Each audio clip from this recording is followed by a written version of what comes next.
Good afternoon, everybody. Gosh, I'm going to say there's already more people than I thought there were going to be on this call because we've had so many out of offices today. It's like, wow, that's very good. Gosh, you see, it's obviously too quiet at the golf clubs. Everybody's like, oh, let's go and listen to Carolyne. And Carolyne is like, I'm not sure I have any horror stories this week. Well, we always have too many horror stories. But so I'm going to open it up as questions. If anybody has a question first. Melanie Pointer usually has a question. Do you want to go first, Mel? I do. I had somebody that was off in India and I couldn't get them back and sort the visa. Oh, yeah. Now I've sorted it. And so they are back. So they had technically a gap. They weren't sacked, but they weren't working and they couldn't work because obviously they're not legally allowed to work. So they've come back and their terms are slightly different because of the visa. So do I do a new contract, but continue it obviously from the same date? And during the time that they were off or they couldn't be employed, obviously I couldn't pay them, do anything, do they still accrue holiday or anything else? Or do I just take that as a gap and then they sort of restart? So it's like a contract where you have your continuous start date and then your new start date, or what do I need to do, yes, basically? Yeah, so it's a contract amendment. You don't need to do a whole new contract necessarily. You just put the changes into a contract amendment and say that all other terms and conditions remain the same. You don't pay them for the time they weren't working. They don't accrue holiday. It's just that continuous service length that they're accruing. Yeah. Right. And like you said, the new role starts on the date that they came back and the visa was then valid again. Yeah. Right. Okay. No, that's good. Thank you very much. Good. Okay. What have I been? Lorraine. Yes. Hello. Just a quick one for me on sickness and holiday absence. I just wanted to double check. We've got someone who had booked holiday. They got signed off with a doctor's note a few days prior, and that's gone into their holiday. Am I correct in saying, as per the employee handbook, we only have to pay them statutory, or should we be paying the full? We usually pay full company sick pay. Sorry, say that again. So they were going on holiday, and they had a doctor's note saying they're going off sick. Yeah, about 3 days before they were going on holiday, and that ran into the holiday. And did they say, can I postpone my holiday? Can I take it later on in the year? They haven't yet. They haven't come back yet. So okay. So it would be worth sending them an email saying, look, we're aware you're ill. Would you like to postpone your holiday? And if so, we would pay you SSP for this absence. But then you'd have the holiday to take later on. Let me know which you would prefer. Because it's up to them. It's not an automatic thing. It's only if they want to defer the holiday that we would do the SSP. Okay. But there's no right for them to get full club sick pay? No, okay. That's why we've got it in the handbook, so they don't get it full. It's only because we usually paid it previously before you put our handbooks in place. We used to do that, so I just wanted to double check. Yeah, absolutely. The only other thing on absence is I wanted to put in an absence policy with triggers, and I understand that's going to be separate from the handbook. Is that something I should get you guys to check before it gets rolled out, or? Yes, definitely before it gets rolled out. The thing is with a trigger thing, and the only thing that you can use is the Bradford factor. Okay, is that you have to make allowances for people with disabilities or any other protected characteristics.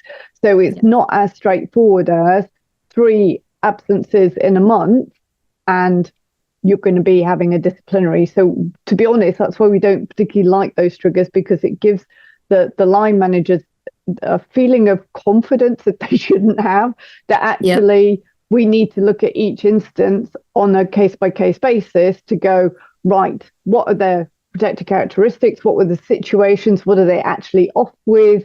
It's more of a disciplinary for actually just, for example, requesting holiday and then being off sick when it gets rejected. What is it, rather than the triggers? So yeah, if we have a look at what you were thinking of, we can do that. But just to be aware that actually it's not going to be as straightforward as 3 strikes and you get a disciplinary. Yep, no, I understand. I think we just want something in place so the managers know to kind of review the absence. But okay, I'll come back to you. Thanks. Yeah, no, that's absolutely fine. Gary, have you got something today? You're looking very tanned. You've obviously been out on the course too much. No, I was in Portugal, Caroline, but thanks for pointing out. Literally minutes before this call came on, my course manager handed me a document saying discussion of concern, informal procedure. Does such a thing exist? Is it covered in our handbook? Forgive me because I've not. Is it? And there is a description of that. Discussion of concern is an informal meeting between a manager and employee to discuss of conduct and performance. The meeting should be held in a private office away from the normal workplace. No need for either manager or employee to have a companion present, nor for any formal notification to be produced. It can appear on the employee's file for 6 months. Okay, no, okay, so what he's talking about, or they are talking about, is just... He's got this from another course manager. Yeah, it's just a normal performance review meeting. So it is an internal meeting. It's not a formal employment law meeting. So they wouldn't have a companion. It should be done in private. And you should make notes. I'm going to say with every type of meeting you have with an employee, you should record it, to be honest, on the phone, get it transcribed, well, not transcribed, but have it certainly there to be transcribed if you need it, and then send a summary through afterwards saying what it is. It doesn't, however, just stay on the file for 6 months. That's only if it's a formal warning. And I'm going to say it would only be valid for 6 months if it's a formal warning, but it would still stay on the file. We don't physically take it out. And if it's a performance related one, which is what this is, it's not a formal meeting, it stays there indefinitely. So, yeah. That's not exactly right. I did wonder about it. I thought it, been that whatever. And the second thing I have, Caroline, and I'm sure it is in the employee's handbook. Okay. But again, it's just come up this morning. Alcohol. Somebody coming in to work under the influence of alcohol or suspected under the influence of alcohol. Obviously had a heavy night. Just run through me what we should do if we suspect such a thing to be affecting a performance. Well, if they were still on site, you would really be wanting to do an investigation with them straight away. Honestly, to see if you can smell alcohol in their breath, to see if you can almost get them to admit to it. But if they've already been sent home, it's then getting witness statements immediately from all the people who interacted with them as to what they observed in their behaviour. Not whether they thought they were drunk, but just what they observed. And then we would, when the person comes back into work again, we would then be doing the investigation with them and saying, right, talk me through what it was yesterday. And some people will admit to it and say, really sorry. Others will pretend it's medication, in which case, tell me what medication it is. And then we'll just go and look up on the internet. Obviously, we don't say that bit, but we do go and look up on the internet what the side effects are. It's interesting when medication is used, not for the drunkenness, but for lying. It's like, oh, it's a side effect of my medication that I lie. And you're like, no, I don't think so. So it's really doing that investigation meeting. So I'll send you through the meeting structure, but it is to get the witness statements from people who've interacted with that person. And then as quickly as possible to do the investigation meeting and then potentially go to a disciplinary. We don't do tests. You can do swabs. You can buy them off the internet that you do a mouth swab. And if you've got one of 5 different things, it will turn pink or something. But it's a bit like the drink driving thing. It only counts if you have a blood test. And we're not doing blood tests. We can't get that organised. So it's much better to do it on the behaviour rather than whether they're drunk. Okay. And if suspected and obviously smelling of alcohol, has to go home immediately, or? Yes, absolutely, because they are certainly in the Greens team. Well, I don't know. Yeah. I'm assuming it's the Greens team, but that you'd send them straight home. Yeah, but anyway, wherever they are, even you, Gary, straight home. Okay. Yeah. No worries. Yeah. I'm on my way. All right. Thanks, Caroline, as ever. Okay. Thank you. Toby, have you got any questions? I'm going to say it looks a lot colder where Toby is than where Gary is. Oh, I'm just in a very back office in the quiet. Yeah. I do have a question, funny enough. We've got a disciplinary hearing today with a member. Right. Obviously, the allegations have been sent to him. He hasn't responded to those. No. He hasn't made any comment. I just want to find out, based off of those allegations that you guys have seen, can we even on the first hearing, revoke his membership with immediate effect? Yeah, so what we would do, a bit like we would do with an employee, is we would do the meeting. We wouldn't do anything in the meeting. We would go through the motions of we need to consider this. So we're gathering the information in the meeting, seeing what his version is, if he's there. If he isn't there, you still go ahead with it and you ask, it sounds silly, but you ask the questions of the empty room and you wait for an answer. And obviously there's no answer, but he had the chance to turn up, and you'll go through the process. And then afterwards, depending on what information you have, coming back to me, and then we'll go, right, okay, what, because obviously if he's there, that's slightly different than if it's an empty room, but that we can then decide what's going to be best under the circumstances. But theoretically, excluding him straight away would be no problem at all. And the more belligerent he is in the meeting, the more likely that's going to happen. Fine. Perfect. Yeah. Fantastic. Good. Okay. Yes, actually, I do think at the moment we've got a lot of member issues. Not members and staff, which is interesting, but member to member issues. And one of them is trying to be very clever and has decided to ask for a subject access request, which some of you unfortunately will have already come across with obstreperous employees. And it's interesting because this member, obviously members, they're trying to throw their weight around.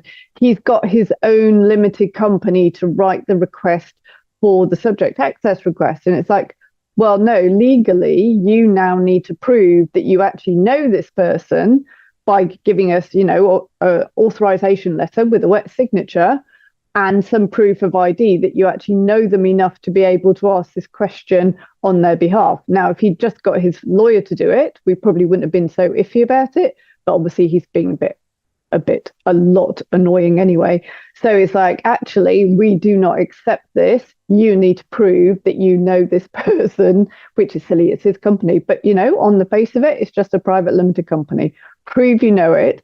And then when he proves that he knows it, and he's going to have a little bit of a tantrum throwing his toys out of the pram, then we go back and say, well, thank you. And we've got a month to provide you with this. And then the next thing is, if they're asking for a lot of information, and this is the thing with subject access requests, if there's a lot of information, and it often is, you can actually extend that month by another 2 months.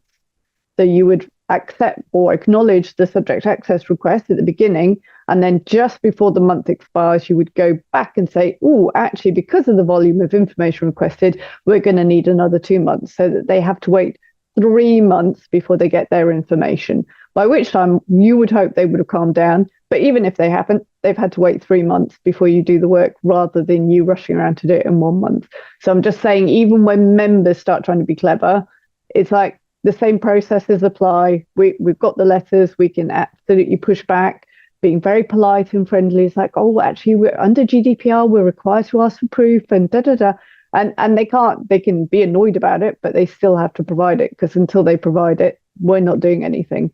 So if you want all that information from the beginning of 2023 that mentions you in any way, bearing in mind that this person it's only recently come to our attention. So it's like anything from 2023 is irrelevant. It's what's happened recently that is the point. It's like, okay, you're just trying to cause difficulties like some employees do. And we know how to deal with those people. So whatever you get from members, whatever you get from employees, don't worry, we can help you with it. And if you get something new we've not heard of before, we can still help you with it. And you get chocolate. So, win-win all around. Okay. Any other questions before we finish today? Oh, Melanie, yep. Just a brief one. So I know it's sort of a bit in vogue at the minute for people to have ADHD.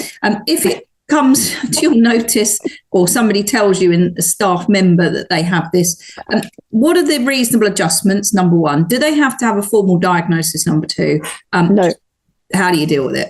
Yeah, so I would. There is no reasonable adjustments. You would sit down with them and say, okay, how can we help you? What things would you need? And then once they've asked for stuff, then you go away and then it would be looking at what they're asking for. I'm going to say ADHD.